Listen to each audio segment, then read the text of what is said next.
Okay everyone, so now let's go work on task 6 here, shipping project introduction to if statements. So when we are using if statements, this will be allowing programs to make decisions. They let a program choose a decision based on a condition.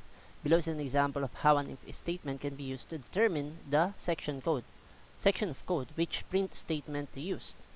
So we have here age is less than 17 and then colon here.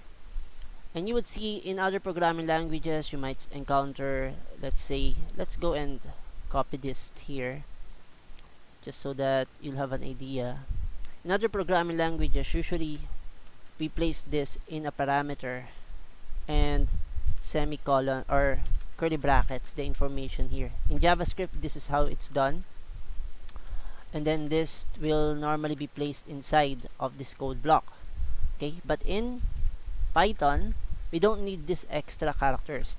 We just need the following here, and for us to be able to signify that this is going to be a code block, this is a block of code and this is a block of code, or let's say for this to run, if this condition is true, then this will be printing this line.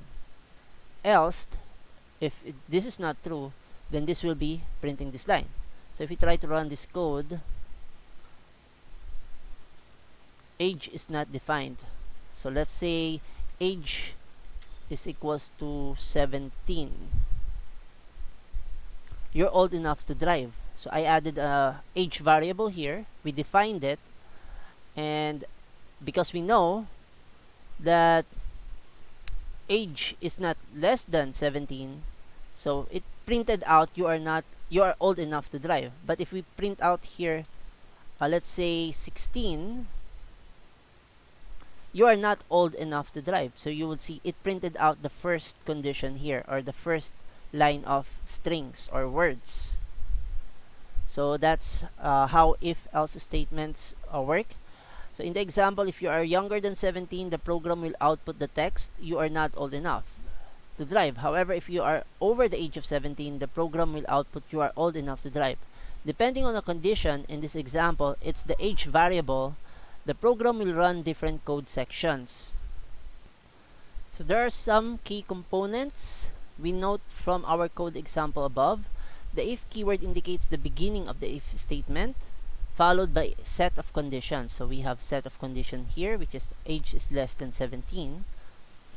The if statement is only run if the condition or set of conditions is true. In our example, age is less than 17. If that condition is true, age is above 17.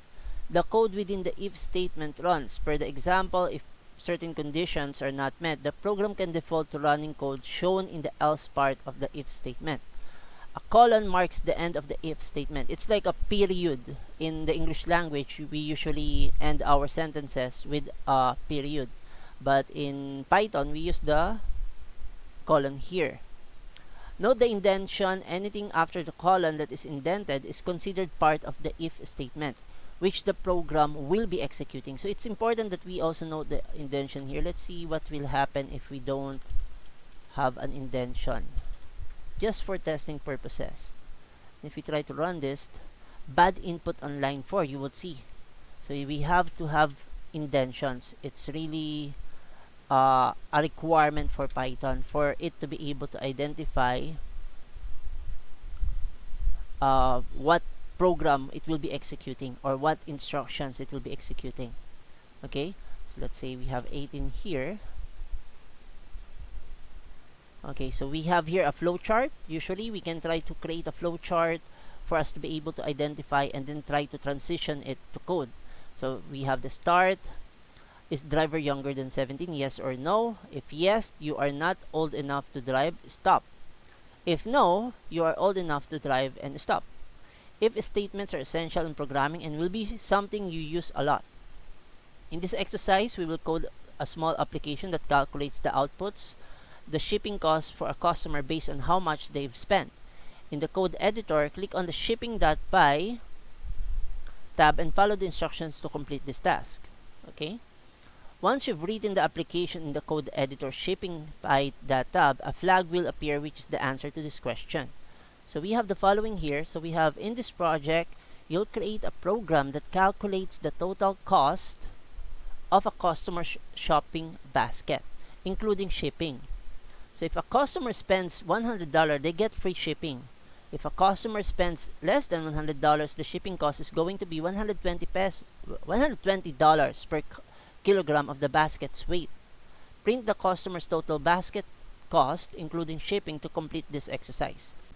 Okay, so let's go and try to have some things added here. So we know that the shipping cost is $120 per kilogram of the basket's weight.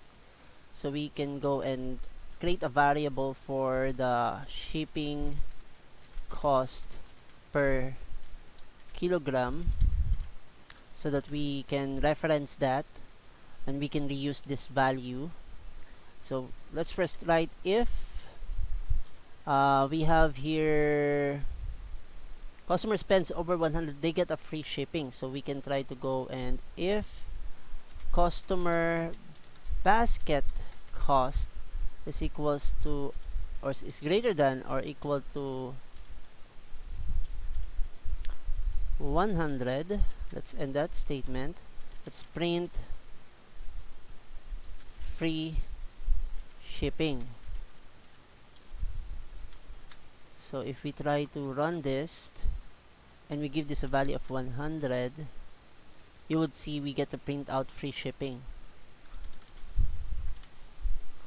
Now let's have another statement here. If, for example, a customer spends less than $100, the shipping cost will now be 120 kilogram multiplied by the basket's weight. So we can go and write a statement for that. Let's first define the shipping cost, and we give that a value of customer basket weight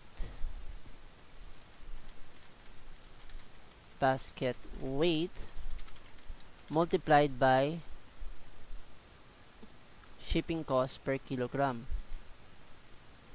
So we know that spends less than 100, the shipping cost is 120 per kilogram of the basket's weight. Okay, so we can now go and try to print customer basket cost plus shipping cost.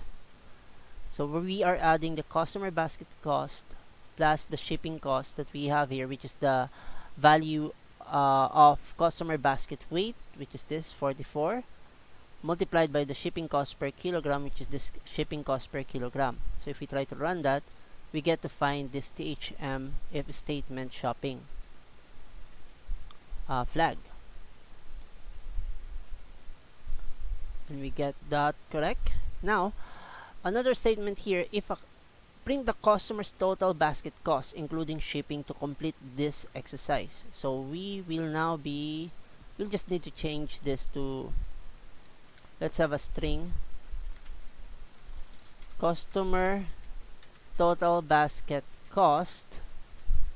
Okay, and we will be appending using this operator, we will append this string to our customer basket cost, and as specified here in shipping.py on line 12, when using the code editor's hint, if we use the code editor's hint, change the customer basket cost variable to 101 and rerun your code. You will get a flag if the total cost is correct based on your code. The flag is the answer to this question. So we know that we have a customer basket cost, and if we try to give this a value of 101, okay, and we have a customer basket cost here, that's the one that we'll be using here, and we want to translate this into a string. So I'm using a string function here. This is a built-in function in Python. If you try to look for it, Python string in function, this will be converting the specified value in a string syntax. We have an object, encoding, arrows, parameter, values.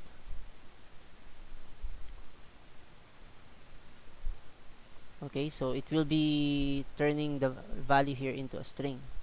And there we go. We have cost 101. So you would see it became a string that got displayed here, and we can add a space here for us to have it viewed much better. So we can see here that we have customer total basket cost. That's the string that we have written here. And we have customer basket cost from where we passed in as a parameter inside of the string function. And we got this 101 number that we have assigned to this customer basket cost variable. Okay, so let's go and copy this, and now let's go and try to assign this to our THM My First App.